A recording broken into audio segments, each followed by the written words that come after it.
Hello everybody and welcome to another Oscar prediction video where today we will be taking a look at the category of Best Animated Short Film. Now I realize that this is actually coming out late at night, not earlier like it usually does. I don't have a good explanation for that other than the day just got away from me, and also I was trying to watch some of these short films and couldn't find all of them. I've actually seen 3 out of the 5 nominated short films. The other 2 I could not find, but it's possible that they're on the internet somewhere. It's great that a lot of the nominated short films do make an effort to appear on the internet, but I kind of wish they all came as like one package. Um, I do really respect the art of short film making. I've made some short films in the past, and I acknowledge it's a great way to get a start in the industry. So, with that being said, let's take a look at this category now. And I do want to, before I get into the category, I want to say predicting the shorts is very, very difficult. And when I was predicting the nominations, those went up on Twitter. I spend a really, really long time on each of the short film categories trying to get a read on the short films and what could contend. And in the end, I got 2 out of 5 in all 3 short categories. So clearly I don't want to spend too much time trying to analyze these. I'm just going to go with what my gut tells me. So let's start. 5th most likely to win is Box Ballet. So this particular short film is one that I did not predict for the nomination. I feel like a lot of people didn't really have this high of the ones that were in the short list. And it is intriguing. The premise here says, one day a delicate ballerina named Olya meets the rough, surly boxer Evgeny. The contrast between their worlds and their philosophies is so sharp that even the possibility of these two characters crossing paths seems incredible. I do like the art style from what I've seen.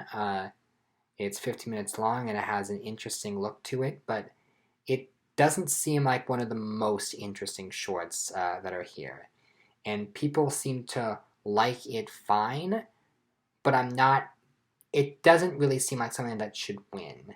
I feel like in this category, they either go for something that's really cute, really funny, or really meaningful. And I'm not necessarily sure I get that. This one seems to be generally nice, generally good. Haven't seen it, so don't want to throw shade at anybody. But I don't think this has been nominated or won that much awards prior. So for that reason, I don't really see any reason to think that this could win. But again, it's a short film category, so anything is possible.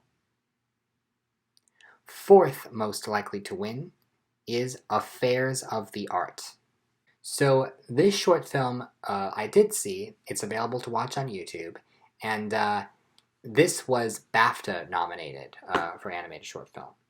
So that automatically gives it a bit of a leg up in the race.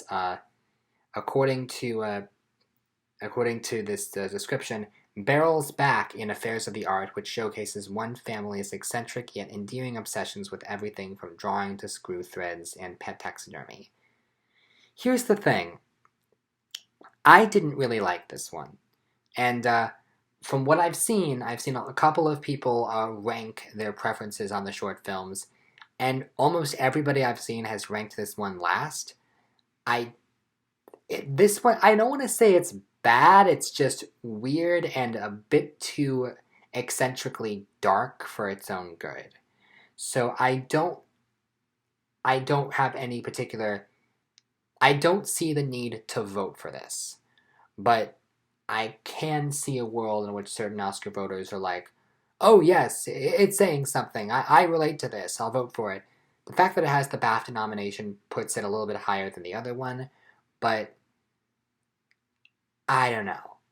For me, at least, I don't really see the case for it. I feel like this is something that, if assuming that everyone who votes watches all of the nominated films, I think this one is going to turn a lot of people off.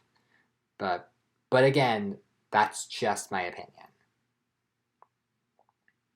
3rd most likely to win is Bestia. So, whereas Affairs of the Art was the only one to be nominated for the BAFTA, Bestia is the only one to be nominated for the Annie for animated short film. That ranks it a little bit higher, in my opinion. I think this one, I have not seen. I looked for this one, but I couldn't find it available online. According to the description, Ingrid is working in the Chilean Intelligence Directorate. Her relationship with her dog, her body, her fears, and frustrations reveal a grim fracture in her mind in an entire country. Set in Chile in 1975. So, this one's going for something a little bit more abstract. It's going for something kind of indie. I would have liked to have seen this one. It does feel like something that the Academy would like to reward, but I don't know. Maybe if this one was a little bit more readily accessible, because I think accessibility does really help with these things, though maybe they get sent screeners for all of the nominated shorts, or they see them all.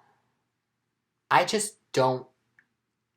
Okay, this is the point where I say this very much could win, but something about it, from what I've seen, looks good but not great, and I think there's other things that I can see Academy voters really going for.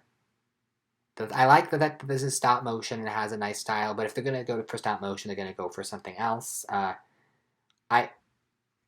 So good for this one for getting nominated, but I don't think this one has a real chance at winning the Oscar.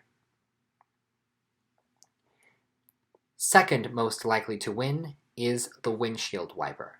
So this one I have seen, this is on YouTube, and this is an interesting one because the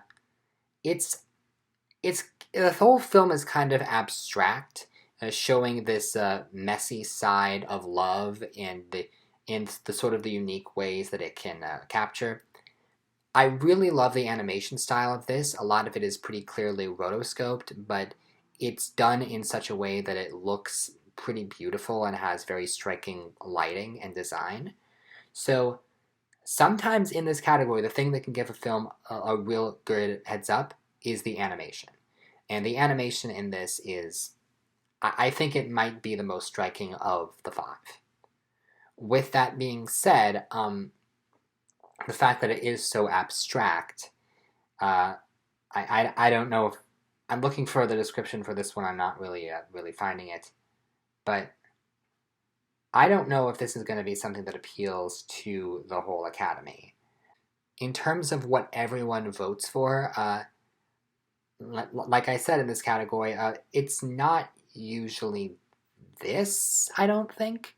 Okay, hear me out. Let's just talk about the movie that I think is the number one most likely to win in this category, and that is Robin, Robin. So this short film is essentially a holiday special that appeared on Netflix. If you go back to find some of my earlier videos, I saw the trailer for this and incorrectly believed that it was a feature and then predicted it to be nominated there. But, of course, it's not a feature. This one is a very cute holiday special about a bird who was raised by mice. It's very charming and very likable and features recognizable voice talents, Gillian Anderson and the guy from Can You Ever Forgive Me? I'm blanking on his name. Richard E. Grant. He was also in Everybody's Talking About Jamie, which was underrated. But this one, I think, sometimes they just go for the animated film that's cutest. And also, sometimes they go for the animated film that has the best accessibility and the highest profile.